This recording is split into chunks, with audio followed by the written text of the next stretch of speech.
Hello friends, Brian here. I am at the campus of Notre Dame University, my first time here.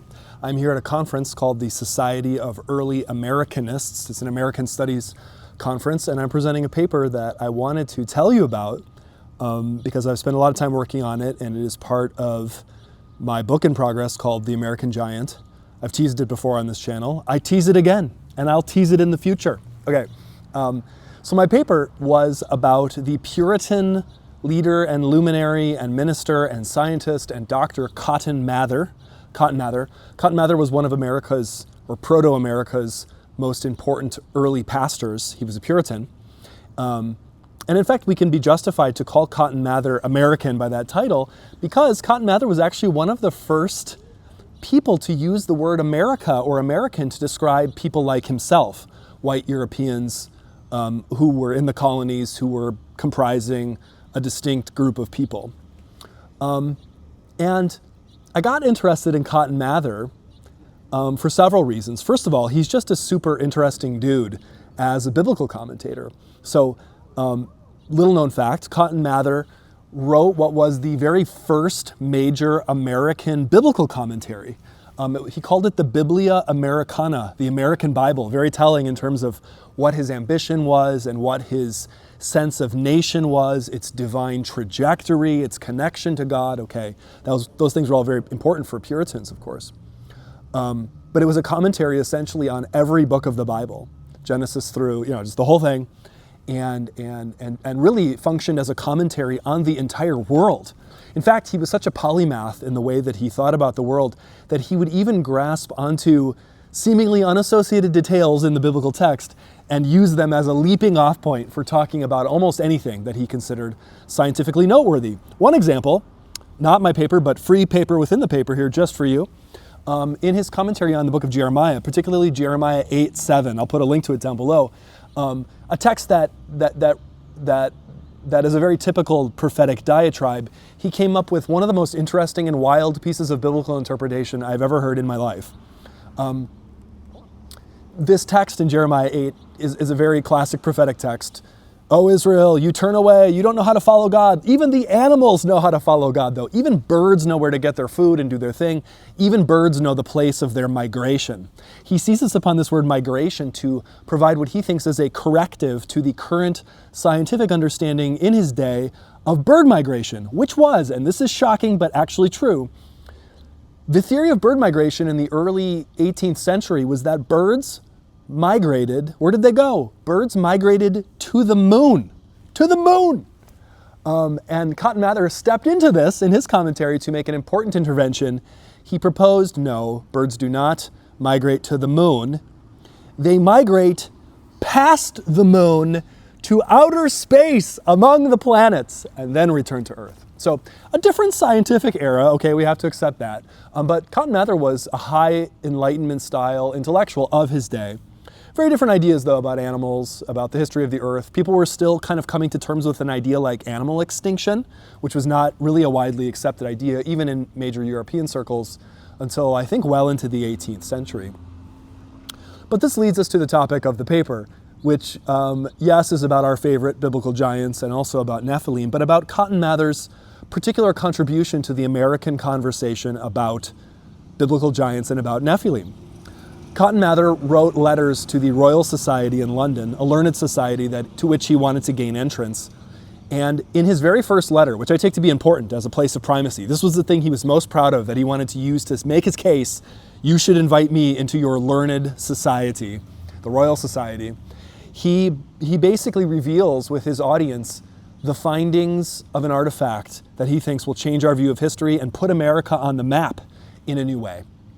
The artifact, it turns out, is a 17-foot-long leg bone of what we now know to be basically an Ice Age woolly mammoth of the type that lived in the North American continent, 20,000 years ago or something like that. Cotton Mather proposed that this bone was in fact the bone of a biblical giant, a Nephilim, who had died in Noah's flood. Here on the soil of America. I'm so fascinated by this letter, which you can probably find it online. I'll try to provide some linkage that you can read a little bit about it down below. But I'm so fascinated by this because of its attempt to do something that I see as a distinctly American thing. which is to bring the events and lands and people and places of the Bible here to the North American continent. And why would this have been so important for people living in Cotton Mather's time, or to Cotton Mather himself? Well, consider the fact that in the Bible, America is not accounted for. It plays no role in the salvation history, not even in the New Testament. Spread this gospel to all the world. People didn't even really know that North America existed in the way that we now know it exists. There may have been some ideas, and certainly there were probably some mathematicians who speculated that the earth must be round and that maybe there's land over there. But people didn't know about Native American populations living in the Middle East, living in 1st century AD Israel, Palestine. They didn't know that. And so America is not accounted for except by mystical, cryptic connections in the Bible. So it's a way of actually including America in the biblical story by actually having some of the biblical story happen in America. Victims of the flood, somehow Cotton Mather thought, landed in America, their bones were buried. Latter-day Saints theology, of course, if you're familiar with it, trades very heavily on this idea of biblical events happening in America, of lost tribes, of people making it from the Babylonian destruction all the way to the United States. The Book of Mormon narrates some of this, and of course, Mormon historical theology, or really LDS historical theology. Mormons actually prefer to be called Latter-day Saints, and the title Mormon is not the preferred term anymore. I learned that a couple of years ago, so I tried to make the switch over. LDS, if you're LDS out there watching, thank you. So I'm interested in this because of its connection to the way that we've seen a lot of popularity around giants ideas and Nephilim, and even conspiracy-themed ideas about Nephilim making their way to America, about the Smithsonian discovering the bones of giants in Native American burial grounds or mounds, and then suppressing that discovery for some reason. So there are a lot of themes that I think are relevant as truly American themes. At least that was the argument in this paper to this Society of Early Americanists. Themes like the idea that Americans want to bring the events and people and places of the Bible and live the Bible here in America as a way of validating the country. There often are apocalyptic and millennial or eschatological ideas tied up with giants, which is very fascinating. It was also true for Cotton Mather in a way, kind of a complex way. Cotton Mather believed that if people came to a certain level, this is a simple way of putting it, if people came to a certain level of enlightenment, if we all kind of understood the same things and could ascribe to a basic level of morality together, then the millennial reign of Christ could begin. So the idea that if we can show that we've understood our world, its natural setting, its bones, its fossils, like literally everything, this will speed up the return of Christ. Kind of like an evangelical Christian idea I'm familiar with from my youth, namely the idea that Jesus cannot come again until every person on earth has heard the gospel. So people could even do things that maybe seem not sincere, like drop gospel conversion leaflets over places in South America just so people will have technically heard the gospel and then Jesus can come again.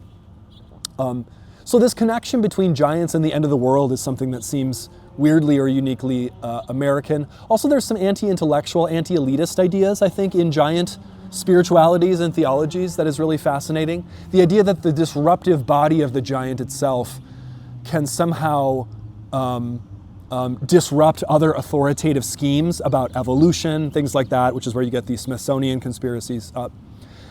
And then one that's really fascinating too, potentially even politically or materially dangerous in our world, the connection of giants with racial schemes. The idea that we could connect ideas about giants with DNA and with racial ideas about different groups of people, like Native Americans, and particularly in a couple of instances I've found with Jews, with anti-Semitic content. So there are a lot of fascinating connections here. I'm still thinking about this, but I'm thinking about this long genealogy of American belief in these creatures, in these fantastical beings who have come and who have lived in our land and whose bones Cotton Mather in the early 1700s could find.